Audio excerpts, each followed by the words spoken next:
आज बड़े दुख के साथ ये बात कहनी पड़ती है कि जो उम्मीद जम्मू कश्मीर के लोगों ने लगाई थी सरकार से कि जम्मू में इंडस्ट्री आएगी, एम्प्लॉयमेंट बढ़ेगी, लोगों को रोज़गार मिलेगा, कारपोरेट सेक्टर आएगा, वो सब की सब चीज़ें दरी की दरी रह गई। यूथ ने पैसा भी इन्वेस्ट किया, उनको इंडस्ट्री के लिए स्पेस भी मिली, लेकिन कहीं ना कहीं जो बैंकिंग ग्रोथ पार्टनर है वो कहीं ना कहीं अपना हैंड होल्डिंग उनकी नहीं करती है, उनको एनपीए घोषित कर देता है। हालांकि कोविड में कई इंडस्ट्रीज जो खुली वहां पर वो इंडस्ट्री समय बंद हो चुकी हुई है, और जम्मू का यूथ अगर उन पर पैसा लगाना भी चाहता है वो कहता है मैं छोटा लॉस ही लेकर जो है बाहर हो जाता हूँ, इंडस्ट्री बंद कर देता हूँ, मैं बड़े लॉस पे नहीं जाना चाहता। कल को मुझे 50-60 करोड़ का नुकसान होगा, आज मैं 2-3 करोड़ से ही जो है मैं अपनी इंडस्ट्री बंद कर देता हूँ। चलाने वाले को बड़ी दुश्वारियां आई, बीच में कोविड आया, लोगों का नुकसान हुआ, बिल्कुल, लेकिन सरकार ने बैठकर उनका मुद्दा हल नहीं किया, उनके साथ कोई कमेटी बनाकर रिव्यू नहीं किया कि जो ये सिक हो गई यूनिट इसको फिर से कैसे रिवाइव करना है। इसको बोलते हैं इंडस्ट्रियल स्टेट बलोल बड़ी ब्राह्मणा। अच्छा, जो एक 522 कनाल जमीन इंडस्ट्रियल स्टेट के साथ लगती थी, वो government of Jammu and Kashmir ने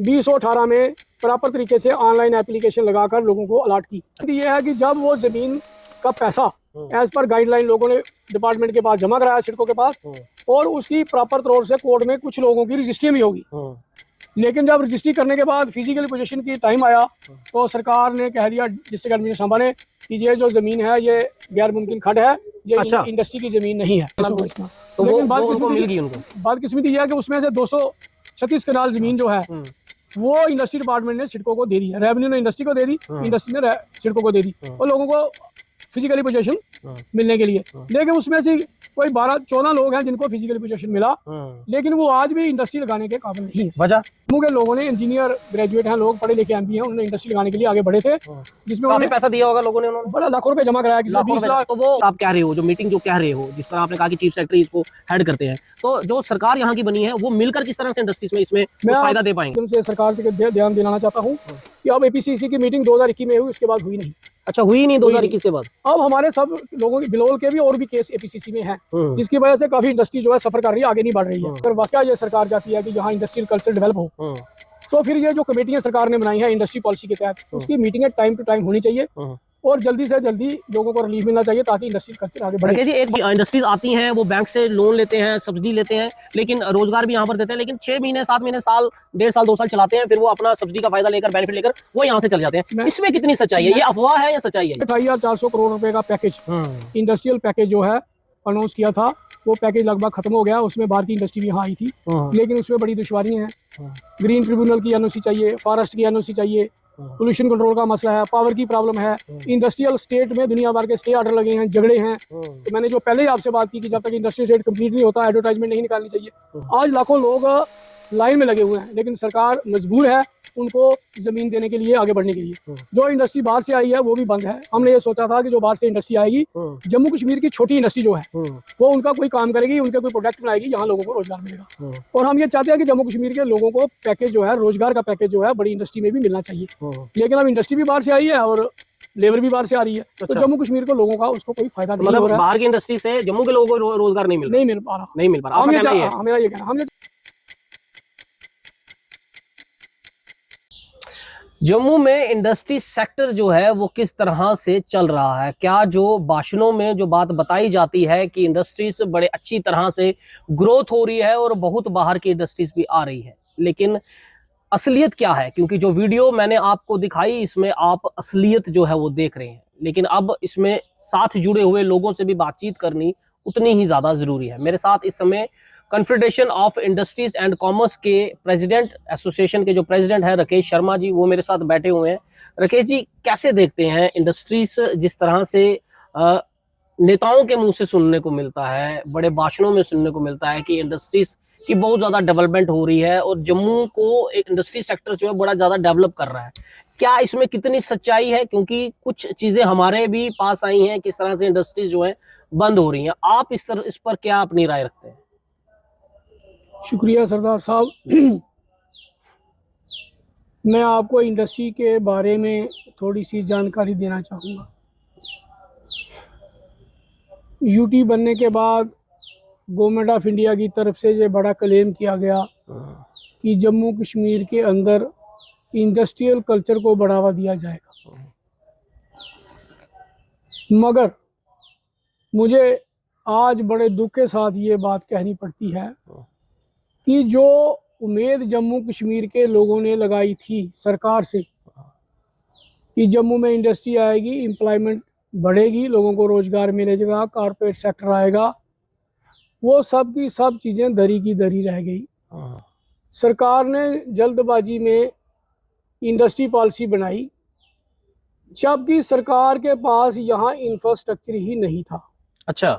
इंफ्रास्ट्रक्चर का मतलब ये होता है कि यहाँ आप इंडस्ट्री लगाओगे, आपके पास इंडस्ट्रियल स्टेट बने होने चाहिए, आपके पास ज़मीन जो है सरकार से लेके इंडस्ट्री डिपार्टमेंट के पास होनी चाहिए, वो नहीं थी। आपने एक पोर्टल बनाया जिस पे लोगों ने इंडस्ट्री लगाने के लिए इन्वेस्टमेंट का टारगेट फिक्स किया और लोगों ने लाखों करोड़ रुपए की इंडस्ट्री लगाने के यहाँ प्रपोजल दे दिए। बिल्कुल। लेकिन वो प्रपोजल स्टैग्नेशन में चले गए उस वक्त जब सरकार उनको ज़मीन नहीं दे सकी। यहाँ गैर मुमकिन खड का मसला है, यहाँ फॉरेस्ट का एनओसी का मसला है, तरह तरह के मसले हैं जो सरकार कंप्लीट नहीं कर सकी, उन दुश्वारियों में फंसी रही। लेकिन राकेश जी कई जगह तो कई ऐसी भी जगह हैं सांबा के अंदर फेज 3 में, कई ऐसी जगह हैं जहां पर जम्मू के यूथ ने पैसा भी इन्वेस्ट किया, उनको इंडस्ट्री के लिए स्पेस भी मिली, लेकिन कहीं ना कहीं जो बैंकिंग ग्रोथ पार्टनर है वो कहीं ना कहीं अपना हैंड होल्डिंग उनकी नहीं करती है, उनको एनपीए घोषित कर देता। हालांकि कोविड में कई इंडस्ट्रीज जो खुली वहां पर वो इंडस्ट्री इस समय बंद हो चुकी हुई है, और जम्मू का यूथ अगर उन पर पैसा लगाना भी चाहता है वो कहता है मैं छोटा लॉस ही लेकर जो है बाहर हो जाता हूँ, इंडस्ट्री बंद कर देता हूँ, मैं बड़े लॉस पे नहीं जाना चाहता, कल को मुझे 50-60 करोड़ का नुकसान होगा, आज मैं 2-3 करोड़ से ही जो है मैं अपनी इंडस्ट्री बंद कर देता हूँ। तो अगर इसी तरह से जम्मू का यूथ इंडस्ट्री ओपन नहीं कर पा रहा तो बाहर का इंडस्ट्री किस तरह से आएंगे? मैं ये समझता हूँ कि सरकार ने एक प्रचार किया, एक मूवमेंट चलाई कि जो जम्मू का लोकल यूथ है वो इंडस्ट्री में जाए, रोजगार में जाए, नौकरी की तरफ ध्यान ना दे। बिल्कुल।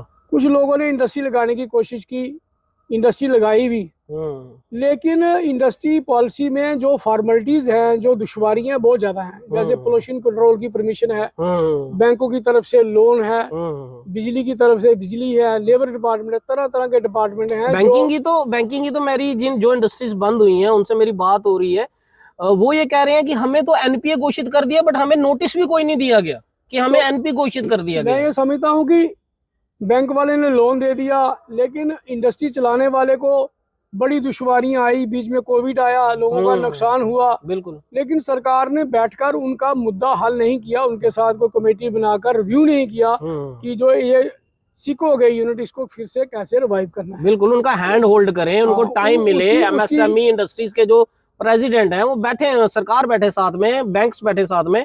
इस तरह से तो इंडस्ट्रीज अगर बंद होती रहेंगी तो हमारा जम्मू का यूथ, जिनको जिस तरह आपने कहा प्रचार करने के लिए काफी प्रचार किया कि आप एंटरप्रेन्योरशिप करो, स्टार्टअप्स लगाओ, यूथ तो एनकरेज होकर गया, लेकिन कहीं ना कहीं बाद में जो पॉलिसीज हैं वही कहीं यूथ को जो है निराश कर देती है। तो वो उसमें लोग स्टैग्नेशन में चले गए, एनपीए कर दिया बैंक ने बहुत जल्दबाजी में, और यूनिट सीक हो गए, और सरकार की इतनी ढीली ढाली पॉलिसी है कि उनकी सुनवाई कहीं नहीं हुई। आज वो यूथ ना नौकरी करने के काबिल रहा, ना इंडस्ट्री लगाने के काबिल रहा। आज वो स्टैग्नेशन में चला गया, उनके शेड बने हैं, इन्वेस्टमेंट है, बैंक उनके पीछे लगा है। तो ये सारी दुश्वारियां हैं। एक तो वो इशू है। दूसरा इशू ये है कि हमारे बड़ी ब्राह्मणा इंडस्ट्रियल स्टेट के पास एक बलोल इंडस्ट्री स्टेट है। अच्छा। उसको बोलते हैं इंडस्ट्रियल स्टेट बलोल बड़ी ब्राह्मणा। अच्छा। जो एक 522 कनाल जमीन इंडस्ट्री स्टेट के साथ लगती थी, वो government of Jammu and Kashmir ने 2018 में प्रॉपर तरीके से ऑनलाइन एप्लीकेशन लगाकर लोगों को अलॉट की। अच्छा। और उसमें लगभग 86 पीपल हैं जिनको वो ज़मीन अलॉट हुई। लेकिन बदकिस्मती ये है कि जब वो ज़मीन का पैसा एज पर गाइडलाइन लोगों ने डिपार्टमेंट के पास जमा कराया, सिडको के पास, और उसकी प्रॉपर तौर से कोर्ट में कुछ लोगों की रजिस्ट्री भी होगी, लेकिन जब रजिस्ट्री करने के बाद फिजिकल पोजीशन की टाइम आया तो सरकार ने कह दिया, डिस्ट्रिक्ट एडमिनिस्ट्रेशन सांबा ने, कि ये जो ज़मीन है ये गैर मुमकिन खड है, ये अच्छा। इंडस्ट्री की ज़मीन नहीं है। इंडस्ट्री की ज़मीन नहीं है। लेकिन फॉर्म भरते समय उन्होंने ये चीजें नहीं बताई है इंडस्ट्री की ज़मीन है कि नहीं है। फिर एक झगड़ा डिस्ट्रिक्ट एडमिनिस्ट्रेशन और इंडस्ट्री डिपार्टमेंट और सिडको में चलता रहा। उस झगड़े को ख़त्म करने के लिए हमारी एसोसिएशन ने बड़ी मेहनत की और मेहनत करके हमने सरकार के साथ ये तय किया कि इसको गैर मुमकिन खड्ड से बाहर निकाला जाए और इंडस्ट्री को दिया जाए। अच्छा। वो 2-4 साल लगे इस बात को। 3-4 साल के बाद बड़ी जद्दोजहद के बाद वो ज़मीन जो है 522 कनाल गवर्नमेंट ऑफ इंडिया ने इंडस्ट्री डिपार्टमेंट के लिए रख ली, पूरी 522 कनाल पूरी। 522 का। तो लेकिन वो उनको मिल गई उनको। बदकिस्मती ये है कि उसमें से 236 कनाल जमीन जो है वो इंडस्ट्री डिपार्टमेंट ने सिडको को दे दी है। रेवेन्यू ने इंडस्ट्री को दे दी, इंडस्ट्री ने सिडको को दे दी और लोगों को फिजिकली पोजीशन मिलने के लिए। लेकिन उसमें से कोई 12-14 लोग हैं जिनको फिजिकली पोजीशन मिला, लेकिन वो आज भी इंडस्ट्री लगाने के काबिल नहीं है। वजह उसकी ये है कि जब इंडस्ट्री की रजिस्ट्रेशन होती है, पार्ट 1 बोलते हैं उसको, उसका पीरियड होता है 3 साल। जब वो 3 साल खत्म हो गए, वो नल एंड वाइड हो गई, तो उसका जो रजिस्ट्रेशन का प्रोसेस है वो खत्म हो गया।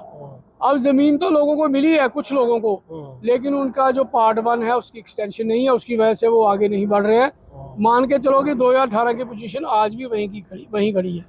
और जम्मू के लोगों ने, इंजीनियर ग्रेजुएट हैं लोग, पढ़े लिखे एमपी हैं, उन्होंने इंडस्ट्री लगाने के लिए आगे बढ़े थे, जिसमें काफी पैसा दिया होगा लोगों ने, उन्होंने बड़ा लाखों रुपए जमा कराया, किसी ने 20 लाख, तो वो 10 लाख। वो राकेश जी, अब अगर जैसे आप कह रहे हैं पार्ट 1 की रजिस्ट्रेशन जो है वो दोबारा करनी पड़ेगी, तो वो पैसा दोबारा भरना पड़ेगा या वही पुराना पैसा वही रहेगा, लेकिन वो एक अपेक्स कमेटी होती है जिसका हेड चीफ सेक्रेटरी होता है। उस कमेटी ने, उसकी एपीसीसी बोलते हैं उसको, उसकी एक मीटिंग करनी है। उस मीटिंग में ये तय होगा कि इन लोगों को एक्सटेंशन दी जाएगी। तो अभी जो यहाँ का जम्मू का जो एडमिनिस्ट्रेशन या गवर्नमेंट का जो माहौल चल रहा है, आपस में एलजी वर्सेस सरकार जो चल रहा है, क्या लग रहा है आपको? लग रहा है कि ये जो बात आप कह रहे हो, जो मीटिंग जो कह रहे हो, जिस तरह आपने कहा कि चीफ सेक्रेटरी इसको हेड करते हैं, तो जो सरकार यहाँ की बनी है वो मिलकर किस तरह से इंडस्ट्रीज में इसमें कुछ फायदा दे पाएंगे? मैं आपके माध्यम से सरकार के ध्यान दिलाना चाहता हूँ कि अब एपीसीसी की मीटिंग 2021 में हुई, उसके बाद हुई नहीं। अच्छा, हुई नहीं 2021 के बाद? अब हमारे सब लोगों की, बिलोल के भी और भी केस एपीसीसी में हैं, जिसकी वजह से काफी इंडस्ट्री जो है सफर कर रही है, आगे नहीं बढ़ रही है। लेकिन हमने बड़ा प्रयास किया, commissioner secretary industry and commerce, chief secretary सबको मिले, इवन की डिप्टी सीएम साहब को भी मिले। हमने बड़ा प्रयास किया कि ये मीटिंग टाइम पे हो जाए ताकि लोगों को रिलीफ मिले, आगे इंडस्ट्री बढ़े। क्या लगता है जिन लोगों ने 20-20, 25-25, 30-30 लाख लगाए हुए हैं, सिर्फ एक मीटिंग, जिस तरह आप कह रहे हो 2021 के बाद मीटिंग ही नहीं हो पाई, अगर अभी भी ये मीटिंग किसी ना किसी तरह से टालम टोल चलता है, क्योंकि अभी भी सरकार कहती है हमारे पास पावर नहीं है, कुछ पावर एलजी के पास है, चीफ सेक्रेटरी के पास है, तो उन पावर के चक्कर में जिन लोगों ने लाखों रुपए, अपने करोड़ों रुपए इन्वेस्ट किए हैं, उनको और कितना इंतजार करना मेरा यही कहना है कि अगर वाकई ये सरकार चाहती है कि यहाँ इंडस्ट्रियल कल्चर डेवलप हो, तो फिर ये जो कमेटियां सरकार ने बनाई हैं इंडस्ट्री पॉलिसी के तहत, उसकी मीटिंगें टाइम टू टाइम होनी चाहिए और जल्दी से जल्दी लोगों को रिलीफ मिलना चाहिए ताकि इंडस्ट्रियल कल्चर आगे बढ़े। जी, एक बड़ा अमूमन मैंने बात सुनी है, क्योंकि स्टोरी को कवर करते हुए जो मैंने आम लोगों से, जहाँ इंडस्ट्री में, जहाँ पर इंडस्ट्रियल्स जगहें हैं, स्टेट्स हैं, जहाँ बड़ी ब्राह्मणा होगी, सांबा होगी, यहाँ पर मैंने कई लोगों से बात की। उन्होंने कहा कि जो इंडस्ट्रीज लाने की बात जो की जाती है, लोग आते तो हैं बाहर से, कुछ लोगों का ये कहना है कि इंडस्ट्रीज आती हैं, वो बैंक से लोन लेते हैं, सब्सिडी लेते हैं, लेकिन रोजगार भी यहाँ पर देते हैं, लेकिन 6 महीने, 7 महीने, साल, 1.5 साल, 2 साल चलाते हैं, फिर वो अपना सब्सिडी का फायदा लेकर, बेनिफिट लेकर वो यहाँ से चले जाते हैं। इसमें कितनी सच्चाई है? ये अफवाह है या सच्चाई है? मैं आपको बताता हूँ। पहले मैं वो बलोल वाले इशू पे आता हूँ। अब हमने चीफ सेक्रेटरी से भी मीटिंग की है। चीफ सेक्रेटरी ने बोला कि इंडस्ट्री डिपार्टमेंट अपना एजेंडा पेश करें, हम मीटिंग करेंगे। लेकिन अब दुश्वारी ये है कि डिप्टी सीएम और इंडस्ट्री डिपार्टमेंट, इनकी आपस में कोऑर्डिनेशन नहीं है, उसकी वजह से मीटिंग नहीं हो रही है। तो हम जब सेक्टर जाते हैं वो बोलते हैं डिप्टी सीएम साहब की डायरेक्शन पर ये काम होगा, लेकिन डिप्टी सीएम साहब आगे नहीं बढ़ रहे हैं, जिसकी वजह से ये हमारी मीटिंग नहीं हो रही है। मैं आपके माध्यम से सरकार तक ये आवाज़ पहुंचाना चाहता हूँ कि इसको एक पॉलिसी के तहत इस एपीसीसी की मीटिंग जल्दी से जल्दी करानी चाहिए ताकि जो पुराने इशू हमारे पेंडिंग है वो इसमें सेटल हो जाए। यहाँ तक आपने दूसरी बात की, जो बाहर की इंडस्ट्री यहाँ आई है, सरकार ने 28,400 करोड़ रुपए का पैकेज, इंडस्ट्रियल पैकेज जो है अनाउंस किया था, वो पैकेज लगभग खत्म हो गया। उसमें बाहर की इंडस्ट्री भी यहाँ आई थी, लेकिन उसमें बड़ी दुश्वारियाँ हैं। ग्रीन ट्रिब्यूनल की एनओसी चाहिए, फॉरेस्ट की एनओसी चाहिए, पोल्यूशन कंट्रोल का मसला है, पावर की प्रॉब्लम है, इंडस्ट्रियल स्टेट में दुनिया भर के स्टे ऑर्डर लगे हैं, झगड़े हैं। तो मैंने जो पहले ही आपसे बात की कि जब तक इंडस्ट्रियल स्टेट कंप्लीट नहीं होता एडवर्टाइजमेंट नहीं निकालनी चाहिए। आज लाखों लोग लाइन में लगे हुए हैं, लेकिन सरकार मजबूर है उनको जमीन देने के लिए, आगे बढ़ने के लिए। जो इंडस्ट्री बाहर से आई है वो भी बंद है। हमने ये सोचा था कि जो बाहर से इंडस्ट्री आएगी, जम्मू कश्मीर की छोटी इंडस्ट्री जो है वो उनका कोई काम करेगी, उनके कोई प्रोडक्ट बनाएगी, यहाँ लोगों को रोजगार मिलेगा। और हम ये चाहते हैं कि जम्मू कश्मीर के लोगों को पैकेज जो है, रोजगार का पैकेज जो है बड़ी इंडस्ट्री में भी मिलना चाहिए।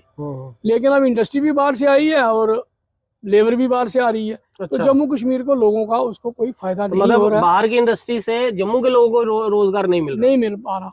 आपका कहना ही है। मेरा ये कहना, हम ये चाहते हैं कि जो छोटी इंडस्ट्री है, small scale industry, tiny industry, rural industry, इसको सरकार बढ़ावा दे, इनके ऊपर ध्यान दे ताकि छोटी छोटी इंडस्ट्री जम्मू कश्मीर में लगे। तो सरकार का तभी टारगेट पूरा हो सकता है अनएम्प्लॉयमेंट का, जब ये इंडस्ट्री लगेगी।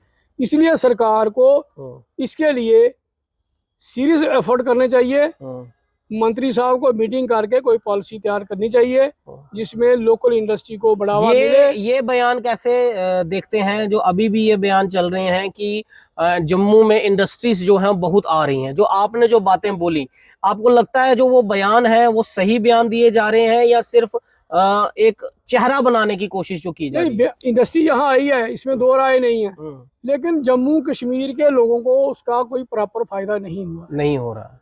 ये मैं आपको आपके माध्यम से ये बात कहना चाहता हूँ।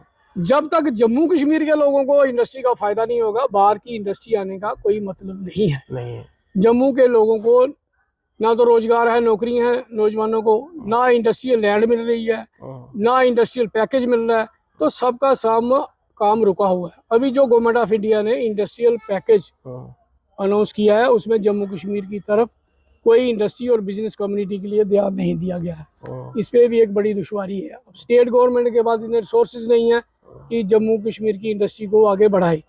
इसलिए मैं आपके माध्यम से सरकार तक ये आवाज़ पहुंचाना चाहता हूं कि अगर जम्मू कश्मीर में वाकई कुछ चेंज चाहिए तो उसके लिए लोकल इंडस्ट्री को बूस्ट बढ़ाना पड़ेगा, उनकी बात सुननी पड़ेगी। इनफैक्ट जो जिन लोगों ने लगाई हैं, जिनकी बंद हो गई है, बैंकिंग उनको हैंड होल्डिंग कर रहा है, उस पर भी सरकार को थोड़ा ध्यान देना पड़ेगा। उस पर सरकार को करना पड़ेगा उसको।